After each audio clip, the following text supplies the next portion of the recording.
Saya berharap hari ini kan masih ada dua orang tokoh bangsa mantan presiden, yaitu Bu Megawati dan Pak SBY. Kedua tokoh ini betul-betul bagaimana menjaga demokrasi itu sendiri. Tentunya Bung tahulah konsekuensi yang saya hadapi besar sekali, tetapi saya tidak peduli.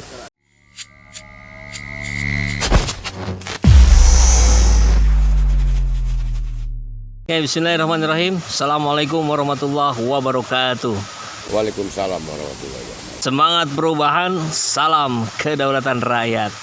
Sahabat SZ, alhamdulillah ini takdir Allah ya. Kita tidak membuat skenario perjumpaan, tapi kita dipertemukan oleh Anies Baswedan.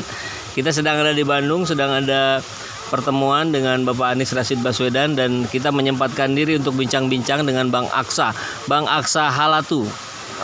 Nah, tentu setelah beliau keliling kota, kita tahu beliau salah satu pengurus Demokrat tingkat apa Bang, tempo hari di kota ya, di kota apa Bang?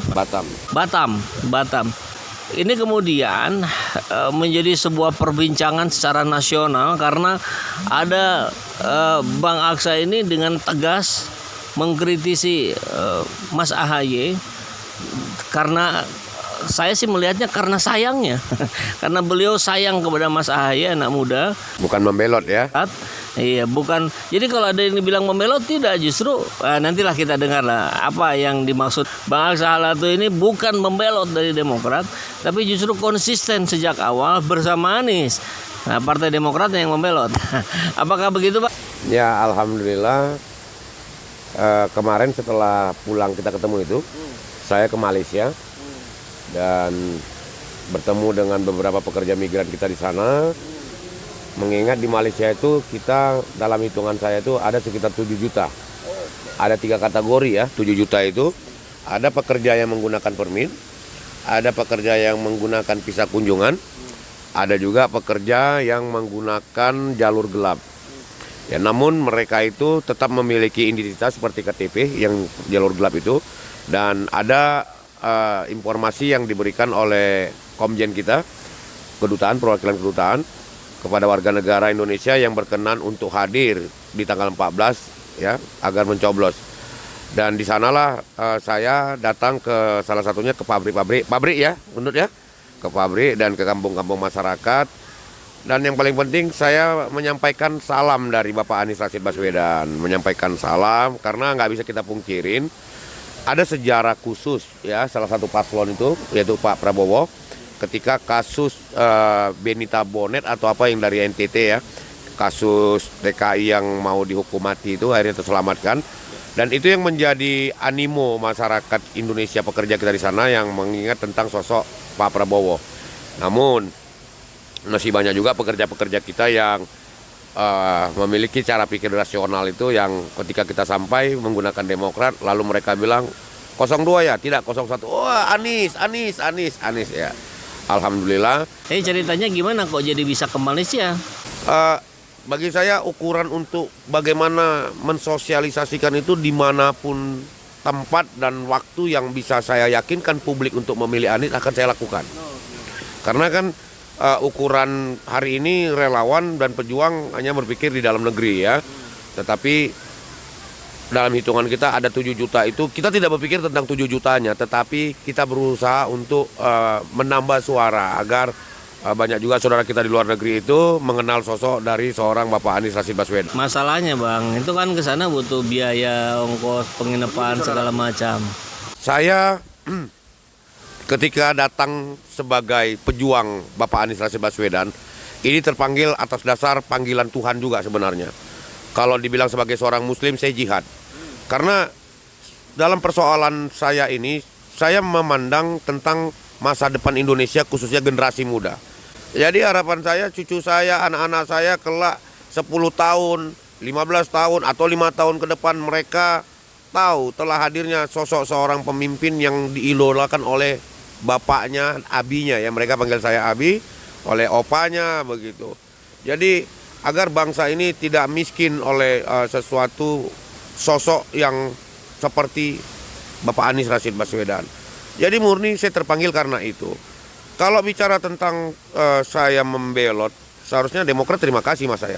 Kenapa? Sampai hari ini saya masih mengiklankan Demokrat. Iya, ini bajunya pasti Ya kan prajurit Demokrat Nusantara saya yang dirikan ini. Saya masih mengiklankan itu. Sekarang kan masyarakat Indonesia itu beragam karakter ya, beragam tingkatan cara berpikir. Setidaknya ketika mereka berpikir dan bercerita tentang Demokrat yang hari ini mendukung Anies, nama Demokrat itu naik. Nama Demokrat itu ada, berputar di wilayah dunia medsos dan media elektronik. Tentunya dalam sudut pandang yang cerdas, yang tak cerdas, pastinya Demokrat itu punya poin di sana. Ya. Tetapi tetap hari sampai saat ini saya berharap ada sesuatu pola yang berubah lah. Apakah begini? Misalnya ketum saya mengatakan, wahai kepada seluruh kader Partai Demokrasi Indonesia, ya, ini silent. Saya tidak mengarahkan kalian untuk memilih 02.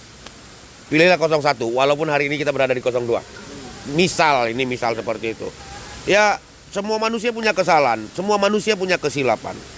Ya, saya pikir di dalam persoalan masalah Mas Anies dengan Mas AHY itu, ini persoalan kesilapan, persoalan miskomunikasi. Tinggal tergantung jiwa besar yang mana yang akan memulai untuk bersanding kembali, melihat dan menyongsong Indonesia lebih baik. Partai ini membutuhkan kekuatan rakyat, bukan hanya diandalkan kekuatan segelintir orang yang ada di lingkaran itu sendiri, yaitu elit, fungsionaris, dan kader-kader. Tetapi kita membutuhkan rakyat. Jika kebijakan pemimpin-pemimpin yang dianggap mewakili rakyat itu tidak menjadi sebuah harapan, tentunya rakyat akan meninggalkan Partai Demokrat. Apa yang akan terjadi jika nanti 2024, tahun ini, 14 Februari, kenyataannya Partai Demokrat tidak memenuhi kota untuk di DPR RI. Berarti Demokrat karam dong. Lalu yang mau disalahkan siapa? Ketidakmampuan kader-kader di daerah? Nggak bisa. Bisa jadi kesalahan ini adalah pemimpin yang mungkin telah melakukan sebuah kesalahan yang fatal di dalam menentukan sikapnya. Oke, prediksi Bang Aksa gimana nih? Ini 14 Februari ini tinggal hitungan hari ya, kurang lebih sekitar 17 harian nih. Apakah 14 hari lah. Iya. Apakah ada kemungkinan Demokrat kemudian tadi seperti yang Bang Aksa andaikan mempersilahkan kader-kadernya misalkan untuk silakan mau pilih 01 silakan bebaskan. Kan itu semestinya jadi membantu untuk menaikkan elektoral dari para caleg Demokrat ya. Di dalam last minute, di dalam kompetisi, di dalam politik, last minute itu selagi memang mau dilakukan itu bisa terjadi. Memang seperti saya bilang tadi, ketum saya mengatakan secara silent ya kepada seluruh unsur pimpinan, kepada seluruh calon anggota legislatif kabupaten, kota, provinsi, dan DPR RI, silakan Anda mau pasang foto Anies silakan. Ketika animo masyarakat di kabupaten, kota, dan provinsi itu begitu besar terhadap Anies, demi untuk mencapai tujuan Anda ke legislatif, pampang fotonya di sana. Enggak, gimana itu Bang maksudnya Bang? Itu ada statement itu. Saya bilang kan misalnya untuk mengangkat partai, untuk menyelamatkan, kita kan harus menyelamatkan partai hari ini, bukan menyelamatkan diri sendiri. Jadi saya berpikir semoga ketum saya tidak mempertahankan egonya yang saya lihat, saya begitu sedih bagaimana kondisi dan posisinya di sana. Seperti tidak ada nilai tawar, seperti macam tim hore-hore, ya kan? Penyampaian ini saya pikir bukan penyampaian saya mengada-ngada. Media sosial yang begitu sangat terbuka dan sampai kemana-mana, ini kan sudah menjadi tontonan publik. Ya kan, kita prihatin dengan itu. Saya pikir nggak ada yang kata terlambat. Semuanya bisa saja terjadi.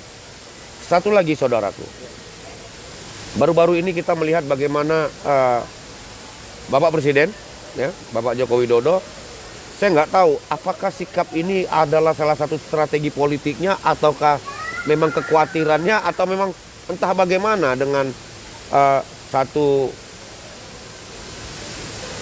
sikap yang menyatakan beliau memberikan sebuah pilihan, mendukung dan seolah-olah mengatakan ini tidak melanggar salah satu aturan atau etika politik sebagai presiden.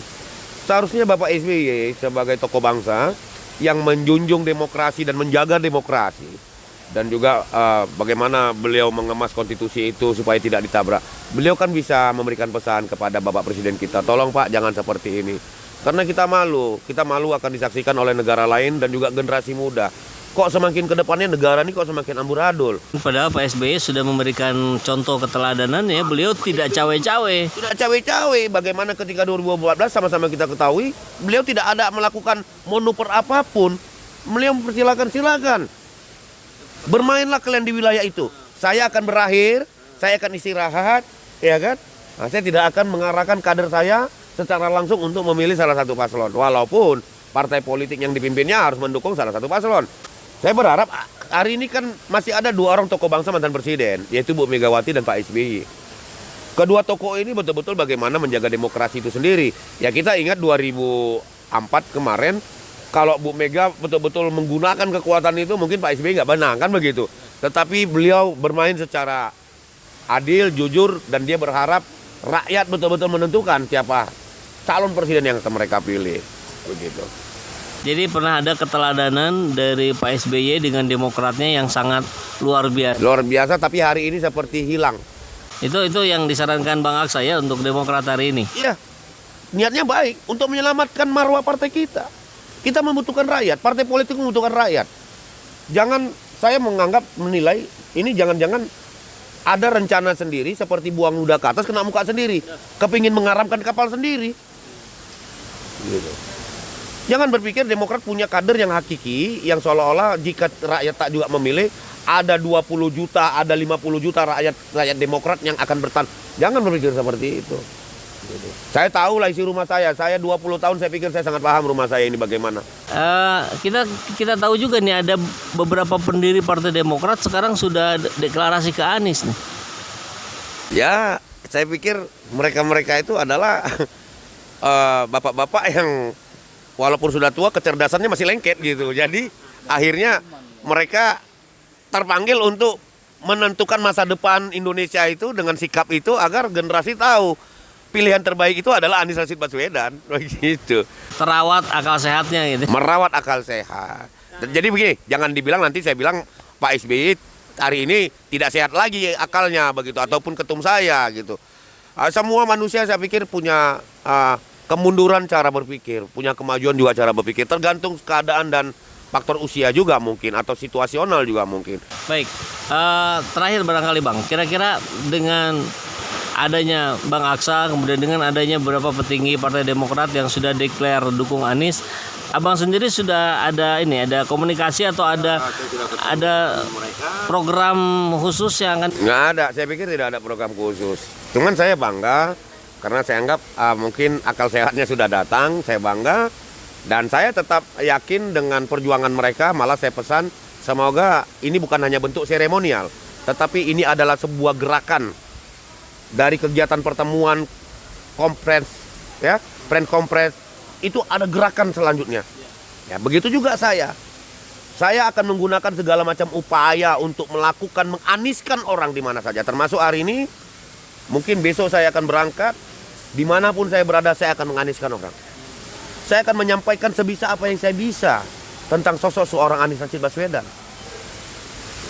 Karena bagi saya mengharapkan generasi kita paham hari ini kita memiliki sosok yang tidak mungkin akan kita dapati lagi. Ya, baik, luar biasa. Ini luar biasa. Ini benar-benar mengharukan buat saya, dan saya kira kawan-kawan kita yang dari Demokrat, saya sih kok merasa yakin bukan hanya Bang Aksa yang punya pemikiran seperti ini, banyak, cuman yang lain belum berani barangkali. Iya. sekalian Bang, closing statement Bang. Kepada saudara-saudara saya semuanya, kader Partai Demokrat, mau fungsionaris, mau kader simpatisan, ya, jangan pernah merasa partai ini adalah sebuah perusahaan dan Anda dapat gaji lalu punya rasa kekhawatiran dan ketakutan. Ketika ada hal yang memang ini menyangkut persoalan hati, ya, kemukakan dan tampillah Anda di sana. Jangan Anda pernah khawatir tentang itu, karena ini bukan yayasan. Ini adalah partai politik. Siapa orang yang sudah berada di dalam, kita tetap menghormati pendiri. Tetapi ketika kita sudah berjuang di wilayah itu dengan waktu yang sangat lama, kita juga punya hak untuk menentukan, untuk kritis, untuk bersikap. Karena ini partai. Kita tetap menjaga partai ini, tetapi kita jangan menghormati orang yang kita anggap sudah tidak bisa lagi kita jadikan sebagai panutan, harus kita lawan. Bukan saya meminta mereka untuk lawan Pak SBY atau AHY. Tetapi jika pemikiran Anda mengatakan Anies sangat pantas dan layak untuk dipilih, lakukan tanpa harus dengan sembunyi-sembunyi. Seperti kita lakukan hari ini di tengah hutan, ya. Ya, jangan lakukan seperti itu. Kita ini lagi podcast. Kita cari suasana yang damai. Tetapi saya pesan kepada saudara-saudara saya, jangan Anda bersuara di balik meja, tetapi munculkan diri Anda di atas meja, di ruang publik, agar orang tahu. Karena Demokrat betul-betul punya hati yang waras dan tanggung jawab ketika berani memilih Anies Rashid Baswedan. Luar biasa Bang Aksa. Terima kasih banyak waktunya. Mudah-mudahan setelah ini bisa ketemu Pak Anies dan bisa bikin konten bareng ya, buat modal juga menyampaikan ke semua halayak ya bahwa ada Anies Baswedan, ada Aksa yang sedang berjuang untuk menebarkan keadilan di muka Indonesia Raya. Tentunya Bung tahulah konsekuensi yang saya hadapi besar sekali, tetapi saya tidak peduli. Bila keluarga saya mengatakan tolong hindari kematian, saya bilang saya akan jemput kematian demi Indonesia, saya nggak masalah. Saya jemput kematian itu demi tanah air saya. Saya bilang sama semua orang, berbakti itu bukan harus dari Sabang, dari Merauke. Di mana Anda berdiri, di mana Anda berbicara, di situ Anda berbuat. Selagi memang semuanya demi negara, lakukanlah. Biarlah orang yang mengingat. Kita tidak merasakan daripada nikmat itu sendiri, tetapi orang mengingat. Kita salah satu orang yang berperan dan berjuang untuk Republik ini. Dengan memilih Anies Rashid Baswedan, saya pikir kita sudah berjihad, kita sudah berjuang untuk menyelamatkan Indonesia menjadi lebih baik lagi, saudaraku. Coblos nomor 1. Pilihlah Anies Imin untuk Indonesia. Anies Imin menang. Luar biasa, keren sekali. Terima kasih Bang. Terima kasih. Waalaikumsalam warahmatullahi wabarakatuh.